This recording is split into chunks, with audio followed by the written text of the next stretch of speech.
next speaker will be Kangjoo Lee from Yale, speaking about BrainCAP, an open source neuroimaging toolkit to analyze brain co-activation patterns. Thank you.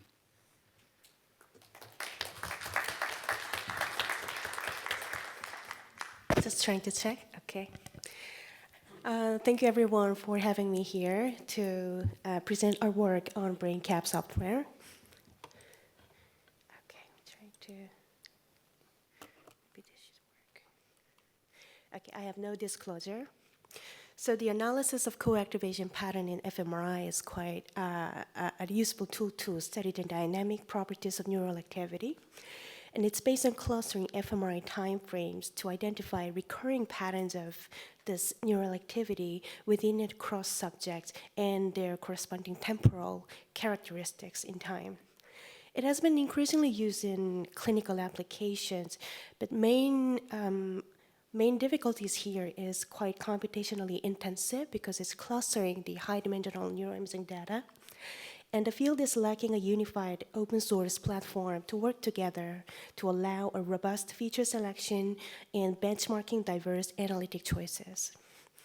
So we aimed at developing an open source Python-based toolkit for quantifying co-activation patterns from fMRI data in both cross-sectional and longitudinal studies. We want to build an integrative and collaborative ecosystem for everyone for reproducible CAP analysis. This is based on Python, R, and compatible with high-performance computing system, and the visualization is mainly based on workbench from Human Connectome project.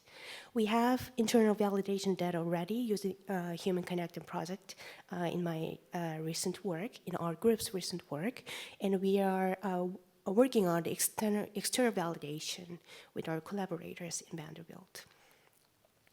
So the demo codes are available with this QR code, and our amazing research assistant, Sam, will present a demo video at the end of the presentation.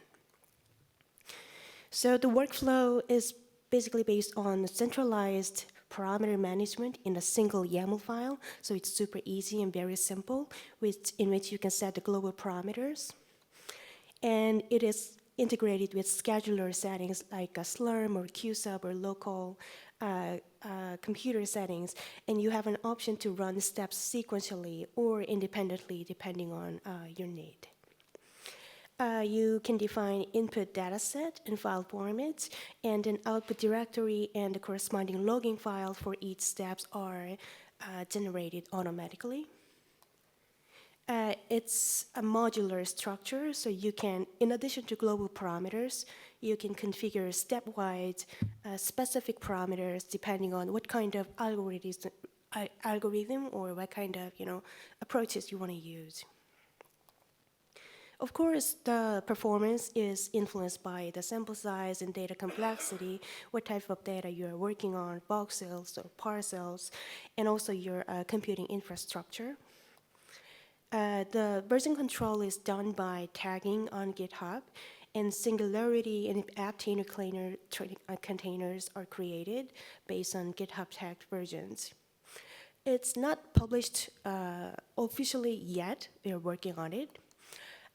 So basically, about input data, we accept the BrainCAP accept the pre-processed data in preferably in bits format. It's available for both cross-sectional and longitudinal studies. You can use both SIFT and NIFT format data at any level from voxel to parcel. And if you have a motion data, like a time series of frame displacement or equivalent, you can also put it in your functional directory for BrainCAP to use it to do additional type of temporal sampling. Another data you need will be the list of subject with subject ID, and the second column indicates the group, like control versus patient. If that's a longitudinal data set, you can put it like a baseline, month 1, year 2, something like that. So given this data set, what it does basically is to concatenate the data over session and over group, and you want to cluster each time point into a certain number of clusters. And then you want to get the cluster centroid by averaging within its cluster. And an optional analytic choice would be basically excluding time points with high motion, or also you want to perhaps interpolate. Both are available. And you can also select time points using seed signal, which is original approach proposed in Liu's pioneering work in this field. So we are accommodating both approaches here. Any algorithms, not only the k-means, supported by scikit-learn clustering library at Python, can be used within this framework. Number of clusters can be manually fixed, or you can also estimate using elbow approach or silhouette score, or any approach you would like to try. In our recent work, we also suggest a split-half cross-validation approach to improve the reproducibility of spatial pattern and temporal characteristics and other measures. So you also have an option to do that. And if you are happy to use this approach, you will ultimately need a secondary step that requires a hierarchical clustering across permutation to get the very stable, reproducible set of co-activation patterns in the end. And then now you have these caps on your hand. You want to characterize what that means. So you can compare their spatial similarity with existing canonical resonance state networks. The default of the software is currently called anticivich parcellation in network atlas, but we have an option for any type of templates like a Yale or a Shen, whatever atlases that have the same dimension with the input fMRI data. And then given this cap patterns identified, now you can move on to quantify the temporal metrics like fractional occupancy or dwell time, transition probability. We are trying to add as many as possible temporal metrics within this software, and we're open to collaborate to add any additional metrics if you want to be part of team. And also, this is basically the community project that we are aiming at. It's purely open source. We want to build a collaborative open ecosystem. And then we have a couple of secondary level analysis, like a feature selection, dimension reduction, and brain behavior mapping, prediction approaches, and especially cross-sectional statistical analysis and longitudinal modeling, such as mixed effect models, are on the way. So we are working on it. Perhaps could be added in our second version of it.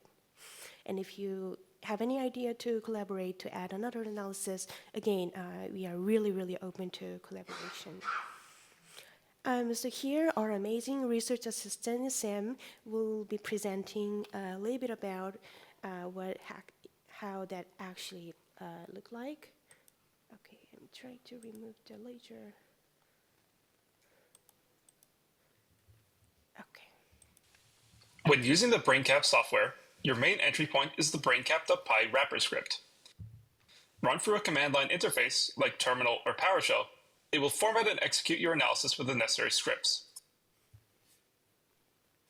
BrainCAP.py allows you to squish multiple complex steps, even the entire pipeline, into just one short command. This is made possible via a separate YAML config, which allows you to compile your parameters ahead of time into a single, easy-to-read file. This format helps organize your analysis and lets you share it with colleagues. For those working on HPC clusters equipped with a job scheduler, you can further specify computing resources to be used in these steps. BrainCAP.py will use this info to create separate jobs for steps and parallelize when possible. Once your config is set up, the suite is quite easy to run. You point it towards your YAML and specify the steps you want to execute. We also offer a dry run flag, which will print the commands instead of executing them. Data input into BrainCAP is quite flexible, compatible with HTTP-style data, as well as bits. Once you're happy, you can specify all the steps as a comma-separated list and run them in one go. Outputs are organized by analysis, saved as HDF5 files for efficiency. Optional tagging allows saving of multiple analyses without overwriting. Code from this demo can be found in tutorials/OHBM 2025. Descriptions for each parameter can be found here as well. Okay, So Sam has putting a lot of efforts When on using the developing. BrainCAP, Oops, sorry. I'm trying to. I apologize. Okay. Yeah, so he has been putting a lot of efforts in integrating this in a single platform. So we are still working on it. We are aiming at official release this year, the version 1, with external validation data, and perhaps with obviously we are aiming at preprint, and this will include wiki pages and open forum because we're really aiming at an open system that we can work together, and we are adding more visualization of QC metrics as well, and perhaps more secondary analysis and more temporal metrics. So thank you, and I'll let you lead the Q&A.